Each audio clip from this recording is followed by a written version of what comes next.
outside and he flew away. And we never saw him again. But you know Betty, she's going to outdo you no matter what. So we get a bird cage for Betty.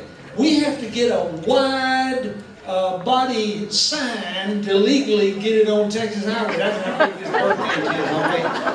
We get it back home, and we can always tell when they're having trouble because Anthony had to roost in that bird cage.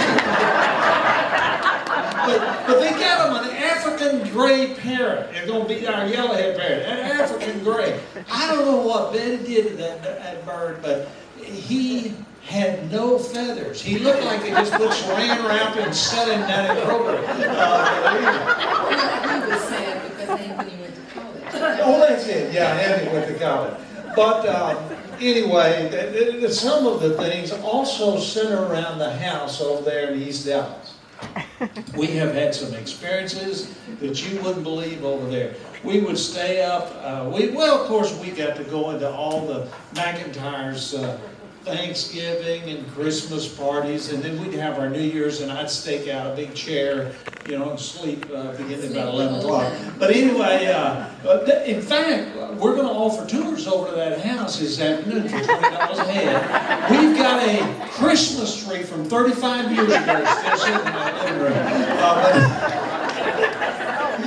I think Betty just gradually confiscated that house, room by room by room. They distributed walkie-talkies to the kids when they were younger, just to find out where they were in the house.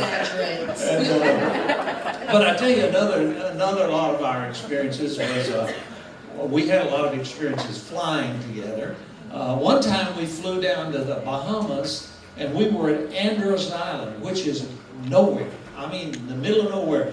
We had a flat tire down there, and you cannot believe what we went through to get a jack even to pick the plane up and get the tire off. And then I convinced a doctor to fly me over to Nassau, and by a miracle they had a tire, an airline over there that fit a nose tire of one of their things, and we got it and brought it back. And so we had some close calls and some weird calls. Hey, by the way, do you remember the days when we had CB radios?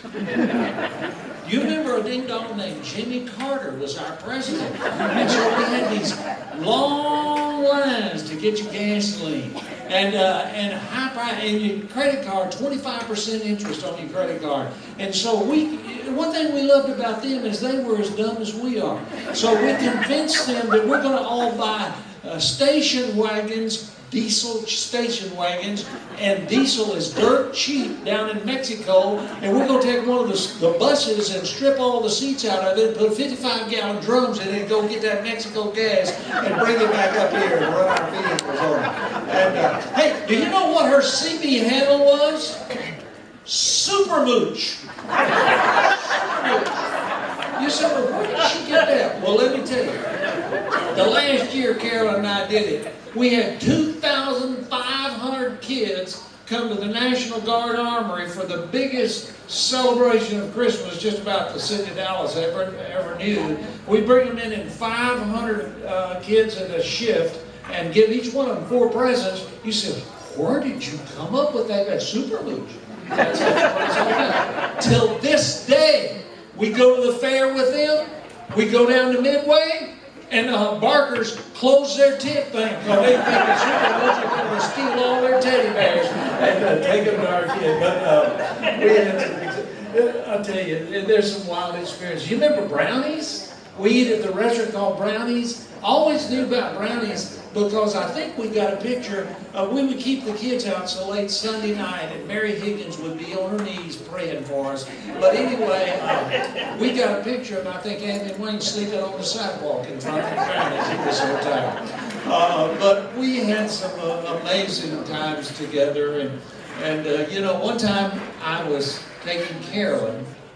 She's going to have open heart surgical procedures, and this is a big deal. I was scared to death. I was in Corpus Christi, and we went up to the operation, the room where you do the surgery, and they wouldn't let me go in there, so I stopped, and the phone rings.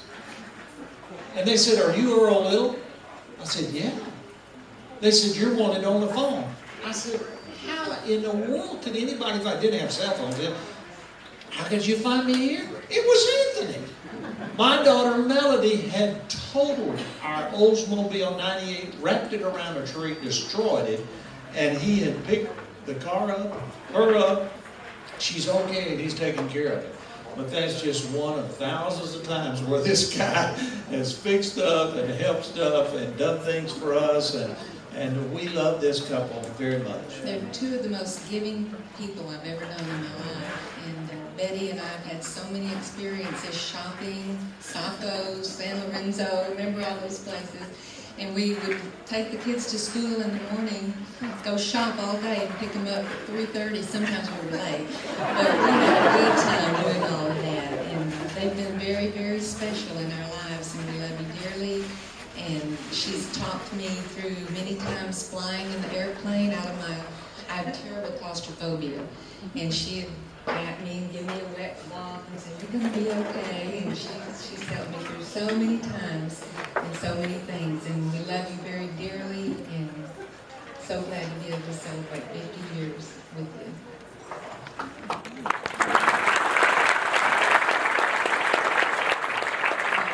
There is one thing Betty requested, and that was for my daughter Stephanie to sing a song and dedicate it to Anthony.